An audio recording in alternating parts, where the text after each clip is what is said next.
গেল বছর পুজোর সময় রাত তখন অনেক। হাওড়া থেকে ব্যান্ডেলগামী ট্রেনের একটি অন্ধকার কামরায় আমি একদম একা।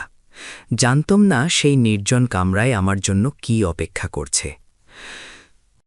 গেলবার পুজো পড়েছিল একেবারে আশ্বিনের শেষে। ঠিক পুজোর মুখে হাওড়া থেকে সন্ধে ট্রেনে বাড়ি ফিরছিলাম। দিনকাল খারাপ, সঙ্গে কিছু টাকা পয়সাও আছে। ভেবেছিলাম বেলাবেলি ট্রেন ধরব, কিন্তু সে আর হয়ে উঠল না। গাড়িতে বেশ ভিড়, কোথাও বসার জায়গা পাচ্ছি না। হঠাৎ একটা কামরা একদম খালি দেখে দাঁড়িয়ে পড়লাম। ব্যাপার আর কিছুই না, বগিটা আগে ফার্স্ট ক্লাস ছিল, চওড়া বেঞ্চ, হাতল লাগানো, সামনে করিডোর। সেটা যে এখন ক্লাস 2 হয়ে গেছে সেটা কেউ লক্ষ্য করছে না। আমি তখনই সেই খালি গাড়িতে উঠলাম তো, কিন্তু গাড়ির অবস্থা দেখে চক্ষু চড়ক গাছ। চওড়া বেঞ্চি, কিন্তু গদি আর স্প্রিং কে বা কারা তুলে নিয়ে গেছে। শুধু পেরেকগুলো উঁচু হয়ে আছে, বাঙ্কগুলোর গদি উধাও। লোহার ফ্রেমটা শুধু কঙ্কালের মতো মাথার ওপর পড়ে আছে। কি আর করি, উঠেছি যখন তখন আর নামব না, নেমেই বা যাব কোথায়? কোনো রকমে কাগজ পেতে ফার্স্ট ক্লাসে বসলাম। গাড়ি ছাড়ল একটু পরে, আর সঙ্গে সঙ্গেই আবিষ্কার করলাম শুধু গদি, স্প্রিং বা ফ্যান নয়, আলোর বাল্বগুলিও খুলে নেওয়া হয়েছে। কি আর করা যাবে, অন্ধকার গাড়িতে চোখ বুজিয়ে ঘুমোবার চেষ্টা করতে লাগলাম। একসময় গাড়ি কখন ব্যান্ডেল পার হয়ে গেছে খেয়াল নেই। গাড়ি ত্রিবেণীর দিকে ছুটছে। আমার কেমন যেন অস্বস্তি হতে লাগলো, বড্ড একলা। এর মধ্যে গাড়িতে আর কোনো প্যাসেঞ্জার উঠেছে কিনা খুব আশা নিয়ে দেখতে উঠলাম। করিডর দিয়ে চলেছি। আশ্চর্য, গোটা বগিতে একমাত্র আমি ছাড়া দ্বিতীয় কেউ নেই। আমার গা ছমছম করতে লাগল। এ কি করে সম্ভব হলো? গোটা ট্রেনে লোক ভর্তি, আর এই বগিটাতেই কেউ উঠল না। সবাই কি এটাকে ফার্স্ট ক্লাস বলে ভুল করল? হঠাৎ ল্যাবরেটরির দরজায় শব্দ হলো। তারপর দেখি তার ভেতর থেকে আপাদ মস্তক চাদর মুড়ি দিয়ে কেউ একজন বেরিয়ে আসছে। আমার কি মনে হলো, তাড়াতাড়ি নিজের জায়গায় চুপ করে বসলাম। দেখি লোকটা দুবার করিডোর দিয়ে যাতায়াত করল, তারপর আমার খুপড়িতে এসে ঢুকল। অন্ধকারে মনে হলো লোকটা যেন অল্পক্ষণ আমাকে দাঁড়িয়ে দাঁড়িয়ে দেখল, তারপর আমার পাশে এসে বসল। আশ্চর্য, এতক্ষণ অন্ধকার কামরায় একলা ছিলাম বলে ভয় করছিল, আর এখন আমারই পাশে একজনকে বসতে দেখে কেমন আতঙ্ক হচ্ছে। কিসের আতঙ্ক ঠিক জানি না, তার অস্তিত্বটাই আমার কাছে আতঙ্কের। সে যদি সিটে বসে নড়ত চড়ত, যদি গায়ে এলিয়ে বসত, যদি আমার সঙ্গে দু একটা কথা বলতো, তাহলেও নিশ্চিন্ত হতাম। কিন্তু সে এসে পর্যন্ত দরজার দিকে মুখ করে আছে, আমাকে মুখ দেখাবে না, কিংবা ভাবছে কখন উঠে চলে যাবে। সে বোধহয় বসার জন্যে আসেনি, তাহলে কি জন্যে অন্ধকারে আমার পাশে এসে বসল? সেও তবে আমার মতোই সঙ্গী খুঁজছিল, কিন্তু দেখে তো তা মনে হয় না।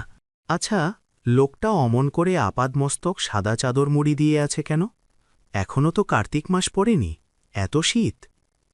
লোকটা কি তবে অসুস্থ? অসুস্থ মানুষ কি অমন সোজা হয়ে বসে থাকতে পারে? ট্রেন ছুটছে, শহর আর নেই, এখন ছোট ছোট স্টেশন, দুপাশে জঙ্গল, অন্ধকার। আমি ভয়ে জানলার দিকে মুখ করে বসে আছি।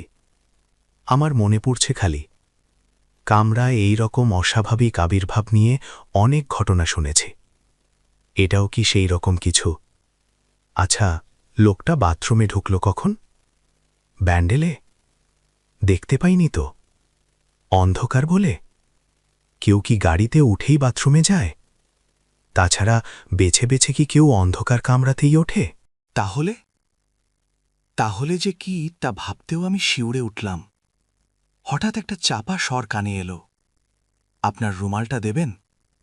রুমাল? এতক্ষণ যা ভেবে ভয় পাচ্ছিলাম তা যদি সত্যি হয়, তাহলে কথা বলল কি করে? ওরা কি মানুষের মতো কথা বলতে পারে? যাই হোক, তাড়াতাড়ি পকেট থেকে রুমালটা বের করে কোনো রকমে ফেলে দিলাম। সে রুমালটা নিয়ে হেঁট হয়ে কি করতে লাগল। খুব কৌতূহল। পকেটে টর্চও ছিল, কিন্তু জ্বালতে সাহস হল না। কিছুক্ষণ পরে গাড়িটা হঠাৎ মাঝপথে দাঁড়িয়ে গেল। কি হল? চেন টানল কে?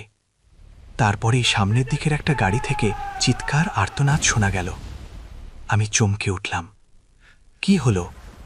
তারপরেই দেখি কামরাটা থেকে প্যাসেঞ্জাররা হুড়মুড় করে নেমে পড়ছে। তারা ছোটাছুটি করছে। ডাকাত, ডাকাত! দুমদাম করে বোম ফাটল, চিৎকার কান্না, রেলরক্ষীরা ছুটল রাইফেল হাতে। কাঁপতে কাঁপতে আমিও সুটকেসটা আঁকড়ে ধরে দরজা পর্যন্ত এগিয়ে গেলাম। অনেক টাকা সঙ্গে রয়েছে, গাড়িতে একা থাকা ঠিক নয়। শেষ পর্যন্ত নেমে পড়লাম। চারিদিকে ধু ধু মাঠ, কোথাও এতটুকু আলো নেই, শুধু ভয়ার্ত প্যাসেঞ্জারদের টর্চের আলো মাঝে মাঝে চমকে উঠছে। একবার ভাবলাম অন্য কোনো কামরায়, যে কামরায় লোক আছে, আলো আছে, সেখানে চলে যাই। কিন্তু পরক্ষণেই মনে হলো এসবে তো হাঙ্গামা হচ্ছে, তার চেয়ে আমার কামরাতেই অন্ধকারে গা ঢাকা দিয়ে থাকি। আর 3টে তো মাত্র স্টেশন, তারপরেই বাড়ি পৌঁছে যাব। আমি আবার উঠে এলাম, নিজের খুপড়িতে গিয়ে ঢুকলাম। কিন্তু সে লোকটা গেল কোথায়? আমি এবার সুটকেসটা হাতে নিয়েই উঠে টর্চ জেলে কামরার সর্বত্র খুঁজলাম, কিন্তু দেখতে পেলাম না। তাহলে হঠাৎ লক্ষ্য পড়ল মেঝেতে। যেখানে লোকটা বসেছিল সেখানে টর্চের আলো পড়তেই দেখলাম থকথকে রক্ত। আমার সর্বশরীর কেঁপে উঠল। রক্ত কেন? ভূতের কি রক্ত থাকে? না, তাহলেও তো মানুষ। হয়তো কোনো কারণে পা কেটে গিয়েছিল, রক্ত পড়েছে, সেই জন্যেই কি রুমাল চাইল? কিন্তু আমায় তো কিছু বলল না। টর্চও তো চাইতে পারত।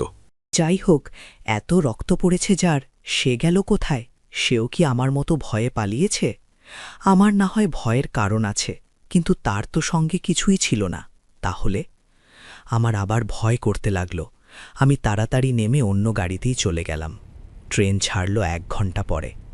একসঙ্গে 3-4টে কামরায় হানা দেওয়া হয়েছিল। মাঝপথে চেন টেনে ডাকাতরা পালায়। কেউ ধরা পড়েনি, তবে লাইনের ওপরে পুলিশ নাকি রক্তের ফোঁটা দেখেছে। নিশ্চয়ই কোনো ডাকাত চোট খেয়েছে।